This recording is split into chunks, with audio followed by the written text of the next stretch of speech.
Starting off this list in our number 10 spot, we have Daniel Wozniak. In 2010, Daniel Patrick Wozniak had his wedding and honeymoon coming up that were of course going to cost a lot of money. Instead of like getting a second job or simply just doing anything else in the entire world, he decided to do the unthinkable. He ended up taking the life of his neighbor Samuel Hare and his friend Juri Kibushi so that he could steal money from them. It is absolutely insane that this is the story behind the crime, but I cannot make this stuff up. He ended up confessing his crimes to police.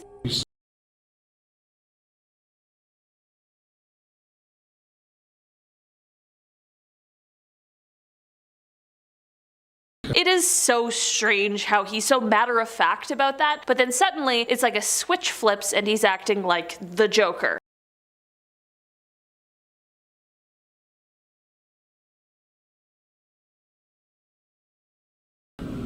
That laugh is truly chilling, you guys. Daniel ended up being apprehended by US Marshals at his bachelor party 2 days before his wedding. The trial was very long, but in 2016 he was found guilty and ended up being sentenced to death. In our number 9 spot today, we have the Iceman. Richard Kuklinski became one of America's most prolific serial killers after finding his career as a contract killer, which he did for about 30 years, but he also decided to carry out some killings when he wasn't being hired to do it, making him most definitely a serial killer. While he only ended up being charged and convicted for 4 killings, he had claimed that the number was actually closer to 250. He killed his victims in a multitude of ways, and he was known for being especially cruel. In a chilling confession by the killer, he explains the story behind one man's life he took, saying, quote, "It was a man and he was begging and pleading and praying, I guess, and he was please Godding all over the place. So I told him he could have half an hour to pray to God, and if God could come down and change the circumstances, he'd have that time." The story he's telling is actually about one of the crimes he kind of feels an inkling of remorse about. He continues on to say that God never showed up and finished by saying, quote,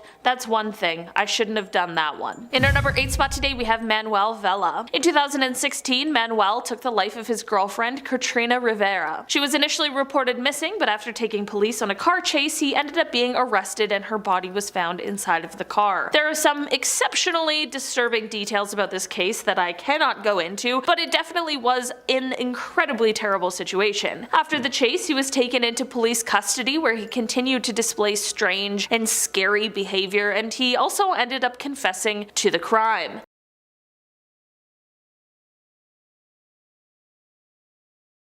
Apparently this all happened because she had told him that she didn't want to be together anymore, which truly is so scary. It is abundantly clear that Manuel suffered from a multitude of mental health issues that clearly weren't being dealt with. Shortly after this terrible event, Manuel did end up taking his own life in his jail cell. In our number 7 spot today, we have Lawrence Singleton. Behind the horrifying story of this real-life monster is one of the most incredible survival stories, and that is the one of Mary Vincent. Although Lawrence is believed to have taken the lives of more than a dozen women, Mary Vincent thankfully survived after being attacked by Lawrence. The story is incredibly gruesome. He harmed her, he threw her out of the car, and he also removed her arms with a hatchet and left her in a concrete pipe. But Mary thankfully fought with everything she had in her and got herself out of the embankment she was in, flagged down a car, and got herself to safety and to medical help. After this, she continued to be amazing and not only was able to identify her attacker, but also she testified against him. Here's where this terrifying confession comes in though. After Mary was done testifying against him in court, as she walked out of the courtroom, Lawrence whispered to her, quote, "If it's the last thing I'll do, I'll finish the job." He died. She's still alive, so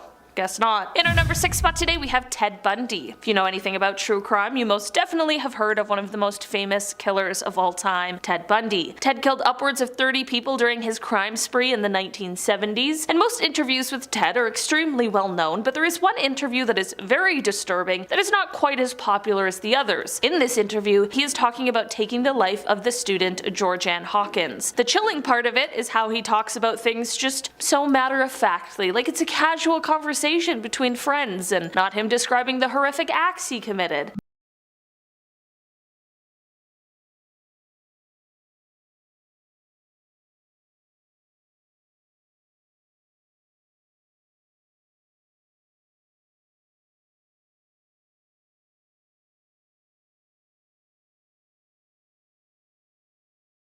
After that clip, this interview unfortunately just gets even more disturbing as he begins whispering some more terrifying details. When I first saw this interview, I was listening through headphones, and you guys, the chill you get from having an absolute monster whispering in your ear, it's incomparable.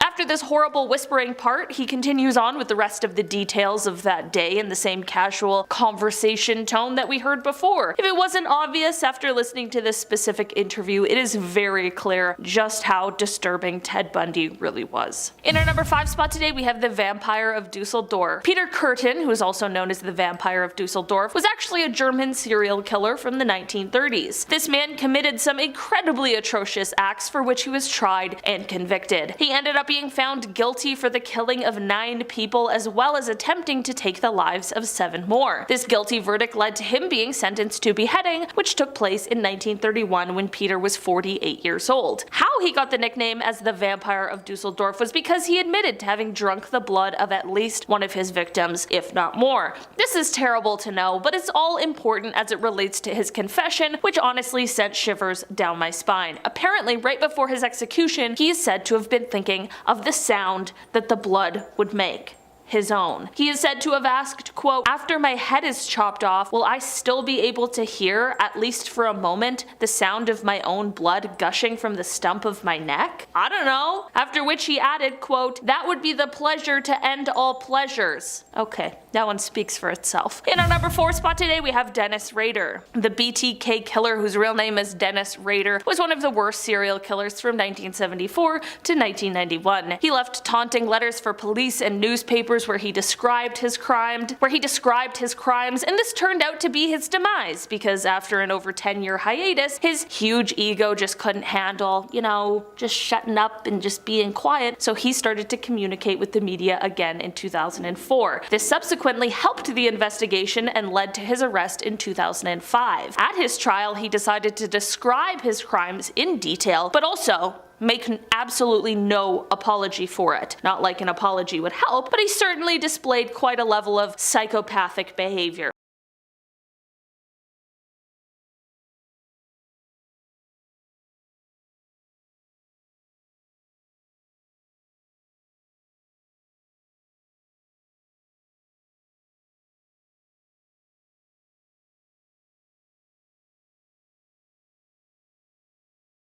He ended up being sentenced to 10 consecutive life sentences with a minimum of 175 years, but no sentencing could truly ever be long enough. He remains at the El Dorado Correctional Facility, where he will most likely stay for the rest of his life. In our number 3 spot today, we have Robert Pickton. This horrible person is one of the worst Canadians to ever live, and is one of our country's worst serial killers ever. Robert Pickton dropped out of school and began working at his family's pig farm, and this is where most of his absolutely horrific crimes took place. He was first arrested in 2002 and was convicted in 2007 of taking the lives of 6 people, but throughout an extremely lengthy investigation, evidence of many more killings came to light. During his time in jail, an undercover police officer posed as his cellmate, and Pickton confessed to 49 crimes to him.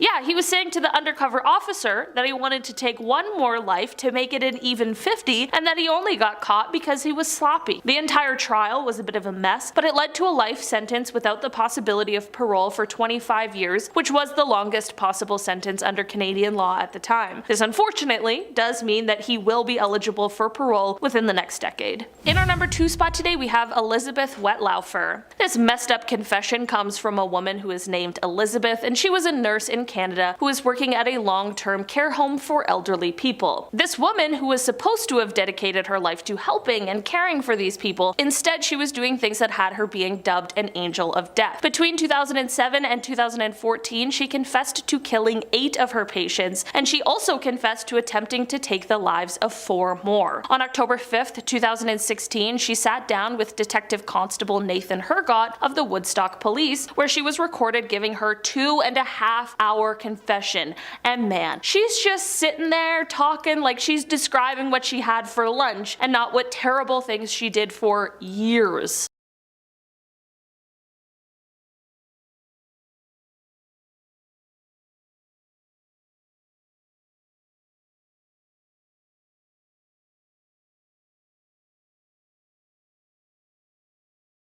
She really just rambles on. Elizabeth is Canada's most prolific female serial killer, which is truly a title no one should aspire to hold. In our number 1 spot today, I have Kevin Davis. You guys, this is truly one of the most disturbing things I've ever heard in my entire life. Kevin Davis was 18 years old when he took the life of his own mother. It seems as though there was some sort of conversation beforehand that had made him upset, which of course is never a good enough reason to do something like this, but there are details about this crime I just wish that I could unlearn. In an interview with police, he gives them an extremely detailed account of basically everything that happened and seems to show absolutely no remorse.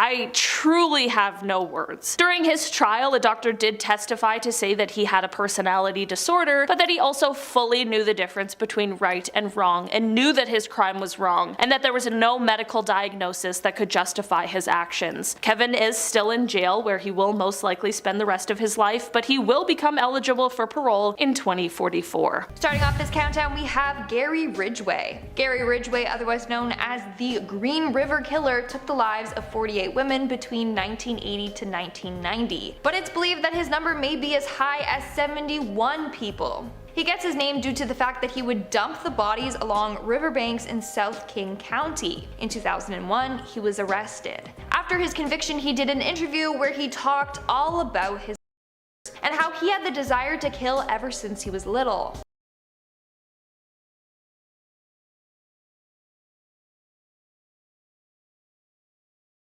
As stated in the interview, he confessed that he started killing at a young age. He had this built-up anger towards his mom, but he couldn't harm her, so he would harm animals instead.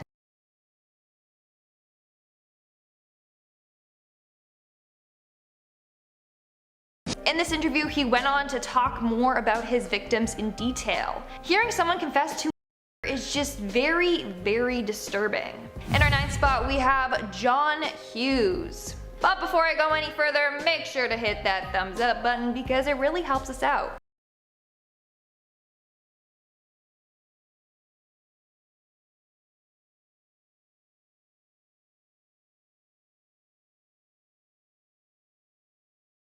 John Hughes considers himself the Antichrist. He was arrested back in 2008 after killing a trucker at a rest stop along Interstate 29.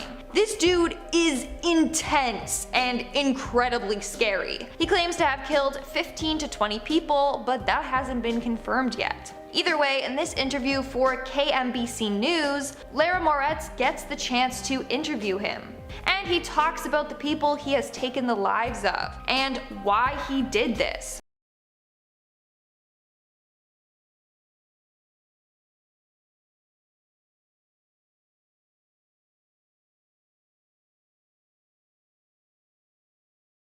The scariest part of the interview is when Lara asks if he feels bad about killing people, and this was his response.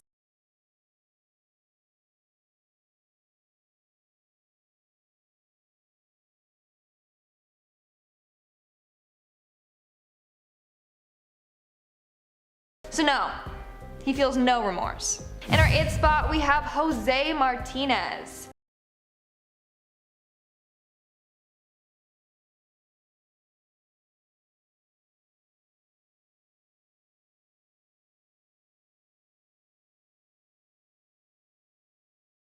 This dude is one you never want to mess with, and he reveals why during his interview. Basically, Jose was a hitman for a drug cartel. He admitted to killing 3 dozen people as a hitman, and dozens of others just on his own, many of whom were people that just pissed him off. For example, in this interview he talks about one of his brother-in-law's friends. Whenever the friend would visit, he would tell him to park on the side of the road, not on his driveway. He told him this a number of times, yet he still continued to park on the driveway. So what did he do? He asked the guy to take him for a ride in his truck.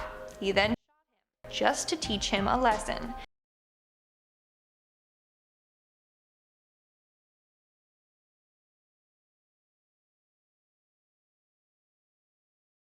Moving on to number 7, we have Charles Manson. Charles Manson was an infamous cult leader who got his followers to carry out a number of in the late 1960s. Manson is probably best known for the killing of the actress Sharon Tate. Well, in 1988 he did an interview and people were terribly freaked out by it. In the interview, he is talking gibberish. Half the stuff he says just doesn't make sense. Interviewer Geraldo Rivera tries to understand what Charles is going on about. At one point, Charles just gets so mad at him and starts yelling at him.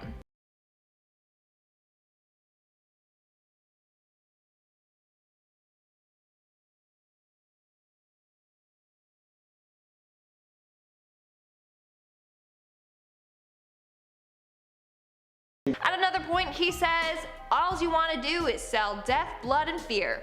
So that's creepy. And then at another point he just gets up and starts doing this weird dance.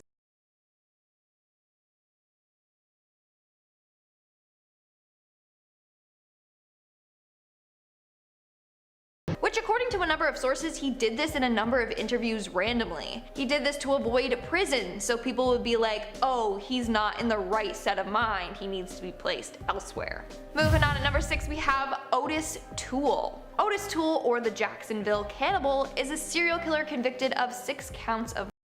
He's most famous for killing the son of America's most wanted host, John Walsh. In an interview from 1993, we see how dark and twisted Toole really is. He would talk about his dark desires, like watching an entire city burn. He then went on to justify his killings, saying that taking someone's life is no different than stepping on a bug or eating animal meat. There's way more disturbing stuff that he discusses, but it's just too much to talk about on YouTube. Like, he goes into depth about his killings. It's way too much to hear. We're now at our 5th and halfway mark with Joel Rifkin.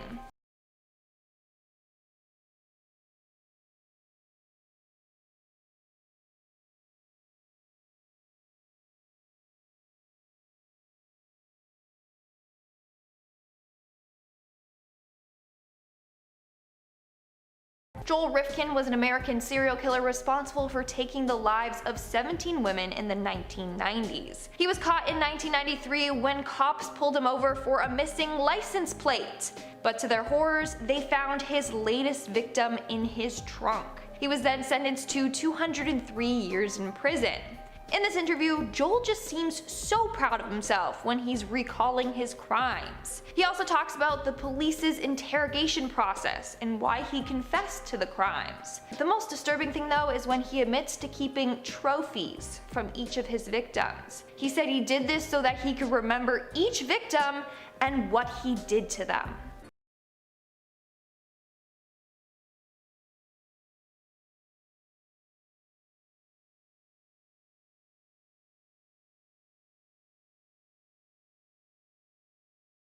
In our 4th spot, we have Israel Keyes. Israel Keyes started his killings in 1996 and continued on until March of 2012 when he was finally arrested. He was known for traveling to a number of locations to commit his crimes. Then he would rob banks and homes so that he could afford to travel to kill.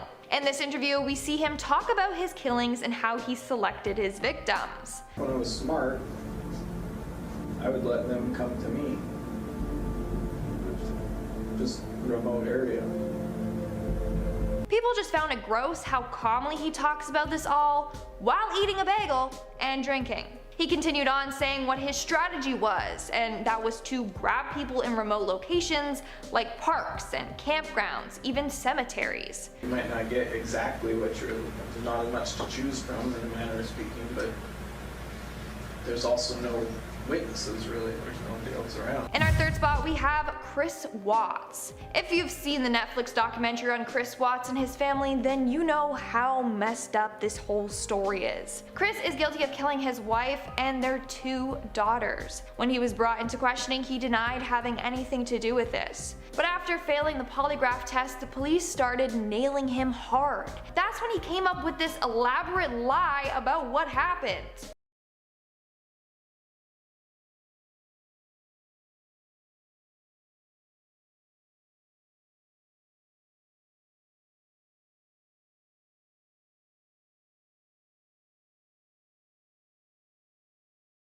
It's crazy seeing him put on this whole show and turning his wife into a criminal, saying she was the one that hurt their daughters and then he hurt her as a result.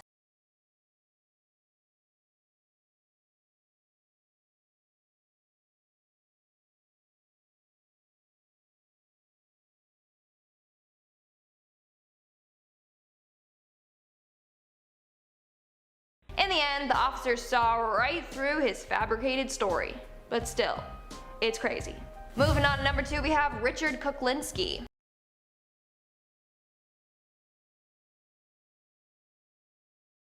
Richard started killing at a very young age. He committed his first murder when he was just 13 years old. Over the span of his career, he took the lives of around 200 people. Could even be more. I mean, he would often kill homeless people just for fun.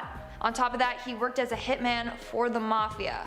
So yeah, his count is pretty high. It was revealed that any person who was ever deemed his friend was eventually killed off by him.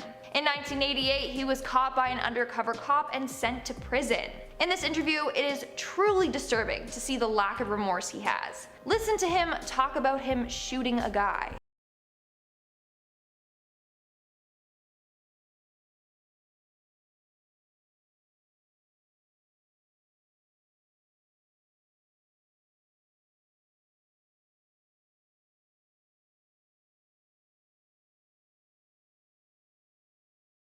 I think the scariest part was all of a sudden during the interview he gets this messed up smile on his face and just stares at the interviewer for an uncomfortable amount of time. I legit got uncomfortable for the interviewer. And then after that long unbearable pause, he starts asking the interviewer questions.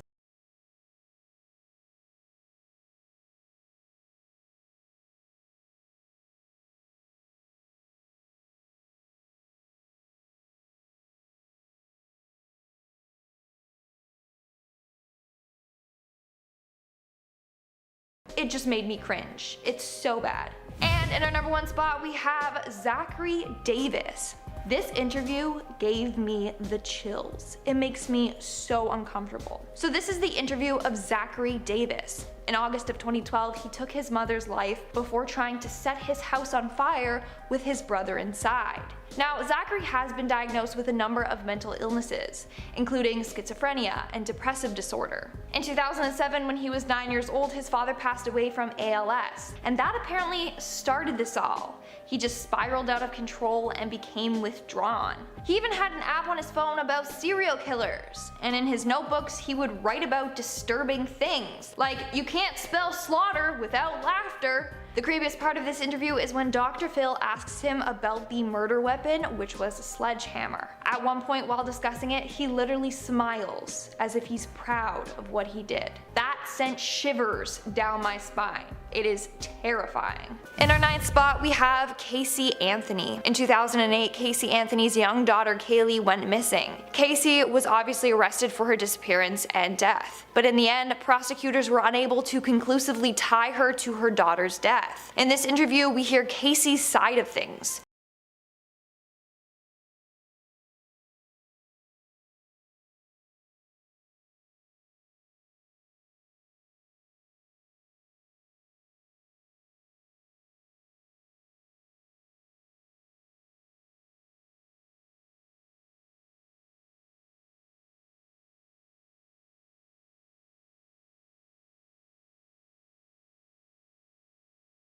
Her story just doesn't add up, and everyone knows that she did it. They just can't seem to get enough evidence to prove this, and it's incredibly sad.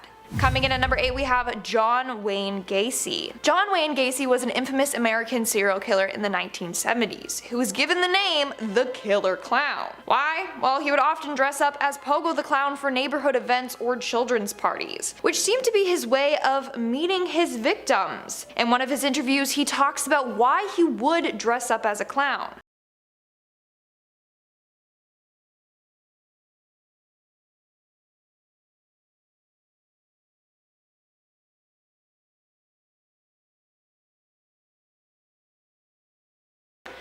That's an odd way to find relaxation, but he continues on saying he genuinely loved being a clown. The interviewer ends up asking him if he enjoyed it because he could then lure victims to him, and Gacy denies this. That's not why he liked it. He liked it because it brought him back to feelings of being a child.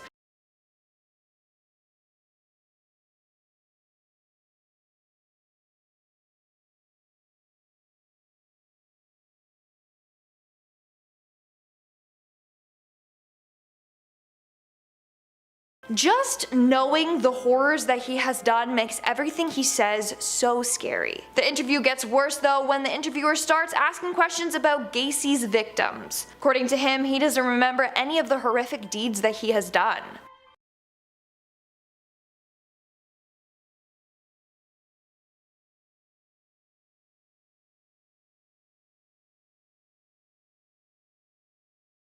He then proceeds to grab a book that is filled with his victims' pictures and information and claims that he has studied the book over and over and can't remember anything.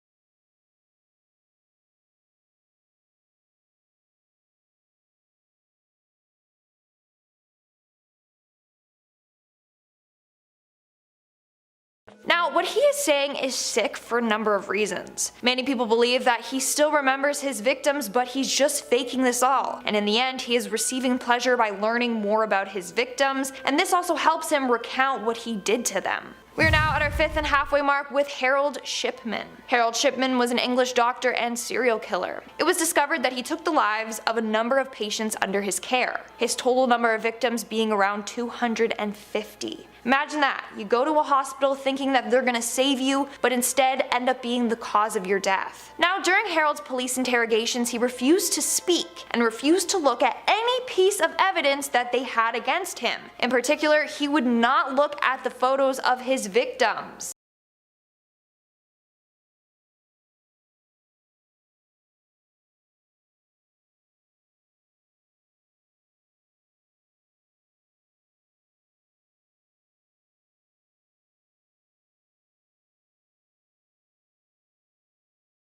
Now, Shipman was obviously doing this so he wouldn't give anything away. But in fact, his very actions in this interview gave away everything. Investigators noticed that when they presented the victim's image in front of him, he would freeze and stop breathing for 9 seconds. So they immediately knew that there's something up with him.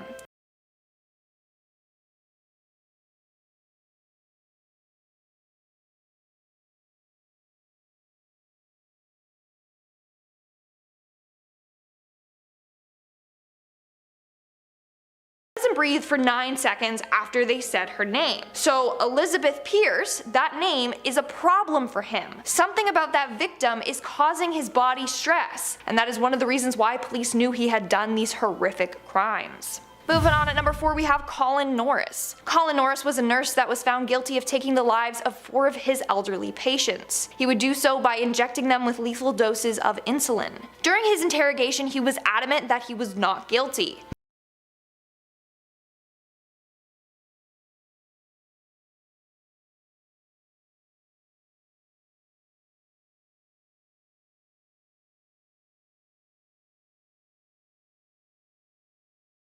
So they brought him in for the Ethel Hall. He was the last person who had been with Ethel before she slipped into a coma and sadly passed away.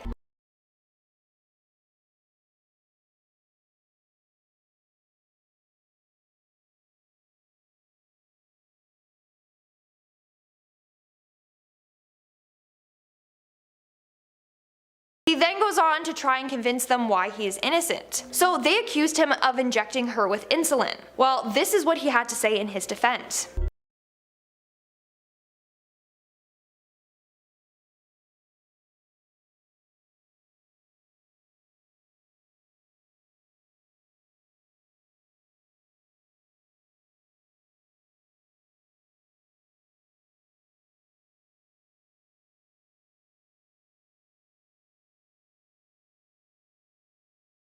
The worst part is when he slipped up and literally told the interrogators that he doesn't like old people, and that's basically why he committed these crimes.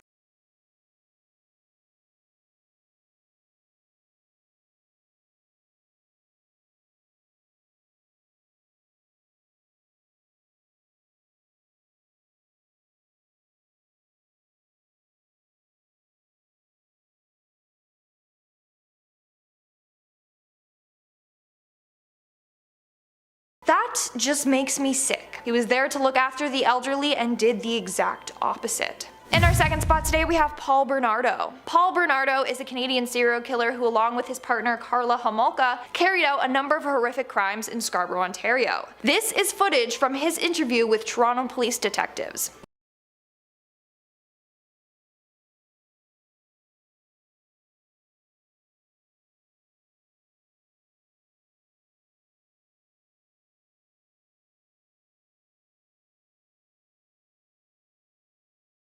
In a way, he reminds me of Ted Bundy, constantly tiptoeing around the questions, saying what he thinks they want to hear, and trying to outsmart them.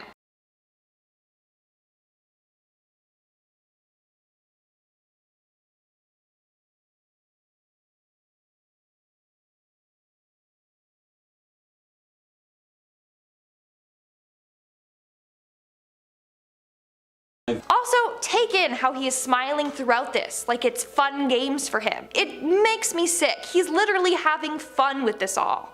And in our number one spot today, we have Karla Homolka. Now, we talked about her counterpart, Paul, so it's only fair that we talk about Karla herself. Basically, what happened is that Karla confessed to her roles in the testified against Paul to get out of a harsher sentence. In this interview, she puts on an innocent act and tries to blame Paul for everything that they did.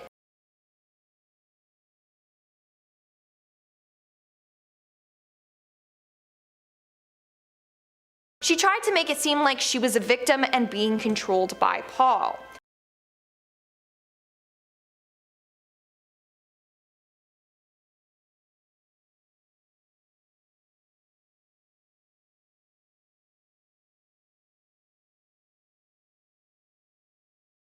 From our understanding, this was her strategy to pin the blame all on him so she could get away with the murders. Starting off this countdown, we have Eileen Wuornos. Eileen Wuornos is often considered the first female serial killer. She was found guilty of killing 7 men. She would rob them and then drive home in their cars. Although she claims every murder was self-defense. In our interview, we can see how lax she is when talking about killing.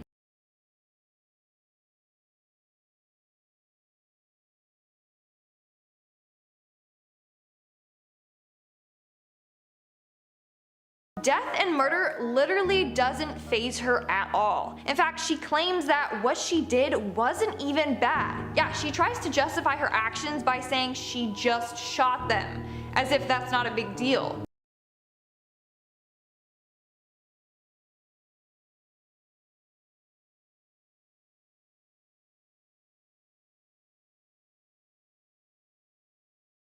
Again, she's acting like her killing 7 men isn't a big deal. Like, oh, it's just 7 men, people have done worse. It's crazy. Moving on to number 9, we have the Night Stalker. Richard Ramirez, otherwise known as the Night Stalker, was an American serial killer and robber who killed 13 to 16 plus individuals. At his trials, the judge stated that he never showed any remorse for these doings. I think the creepiest part about his interview is when he admits to being evil.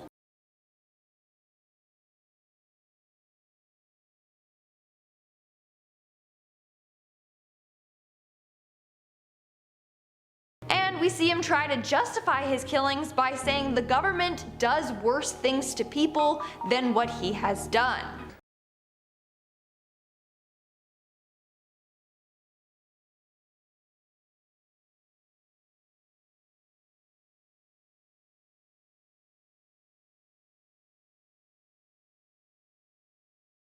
In our 8th spot, we have Edward Edwards. Edward Wayne Edwards, otherwise known as the Hook Man or the Man with the Hook, was an American con artist turned serial killer. In fact, when he committed his long list of crimes, he never wore a mask because he wanted to be famous. In 2010, he did an interview and confessed to all his crimes. Again, it makes me so uncomfortable listening to how killers took someone's life.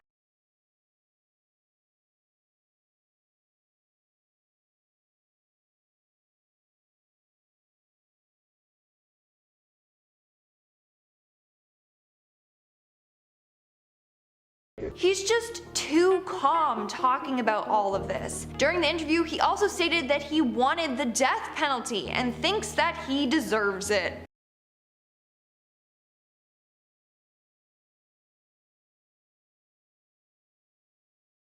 In our 7th spot, we have Paris Bennett. During an interview with Piers Morgan, Paris Bennett, who at 13 years of age killed his young sister, admits that he did this as a way to punish his mother.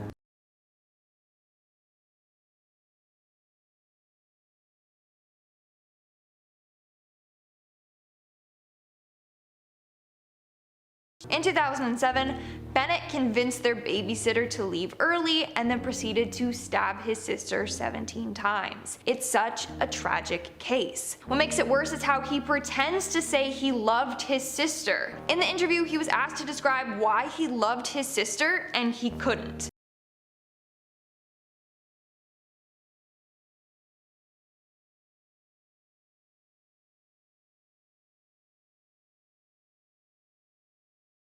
Exactly like she said, it's because Paris is incapable of feeling emotions. No guilt, no love, nothing. Moving on to number 6, we have Angela Simpson. This is an interview with killer Angela Simpson. She was arrested after and killing a man in a wheelchair for snitching. During this interview, she tells exactly what happened, how she did it, and why. The scariest part is how forward she is about this all. She doesn't care that she's going to prison or that she killed someone.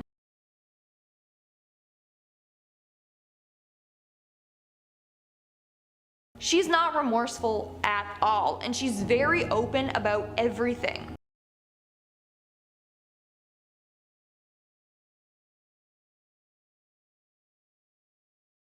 Like, imagine being okay with taking someone's life. This interview sends shivers down my spine just listening to her and watching the stillness in her body and the calmness in her voice. In our 4th spot, we have Arthur Shawcross. Arthur John Shawcross was an American serial killer in Rochester, New York that took the lives of 13 individuals. His first 2 murders were committed in 1972.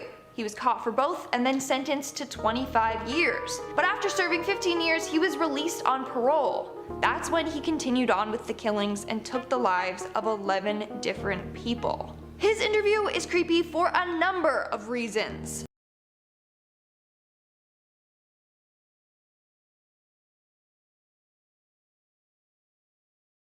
He gives me the chills. He's just twitching and his voice is just so unnerving. But it gets worse once he starts talking about his crimes.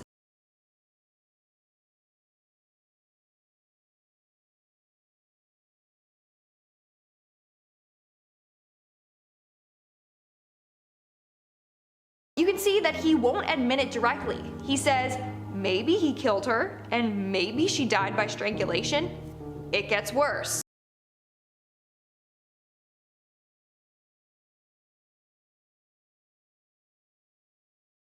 He's just a ruthless killer. In our 3rd spot, we have Ted Bundy. Ted Bundy was an infamous serial killer who was responsible for murdering 30 women. Although it's thought that this number may be even higher. He would often kill these women in brutal ways. In his interviews, he shows no remorse for his actions, and the calm tone of his voice is very disturbing.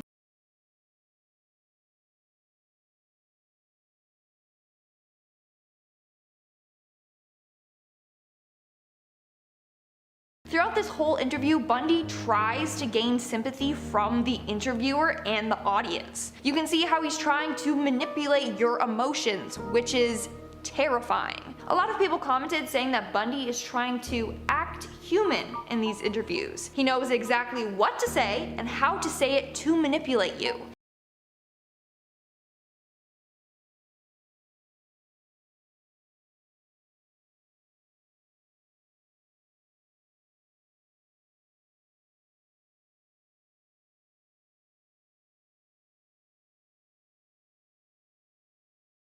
It's a huge reason why he was so famous and had a huge media following. Moving on, at number 2, we have Beth Thomas. Beth Thomas was a young girl featured in a documentary titled The Child of Rage. At such a young age, Beth displayed psychopathic tendencies, including harming her brother on a number of occasions and trying to kill her parents. Her parents were terrified of her and her brother Jonathan's safety, as they should be. Take a look at her interview.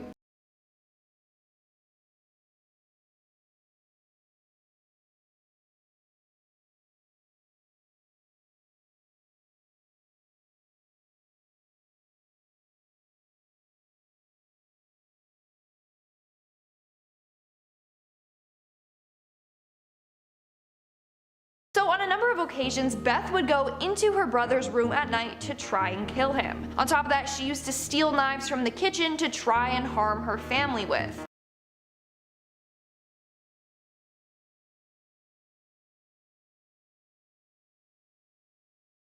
That's not all. Here is her recounting the time she hurt Jonathan.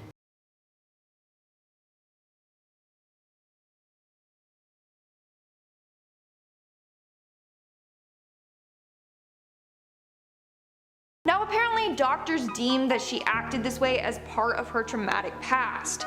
Now it's said that after years of therapy, she is now a healthy adult. And in our number 1 spot, we have Jeffrey Dahmer.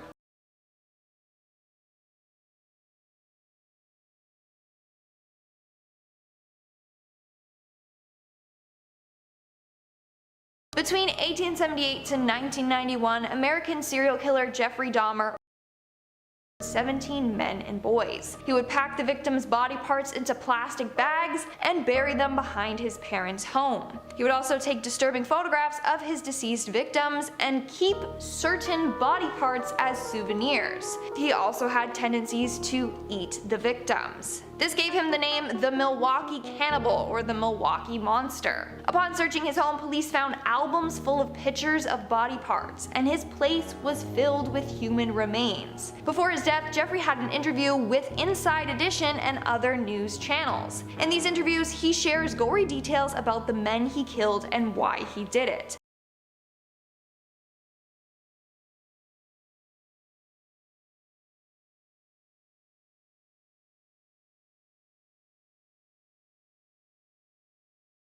What's creepy is how calm he is talking about all this. Like, he's murdered so many people and shows no remorse, just like all the other serial killers on this list.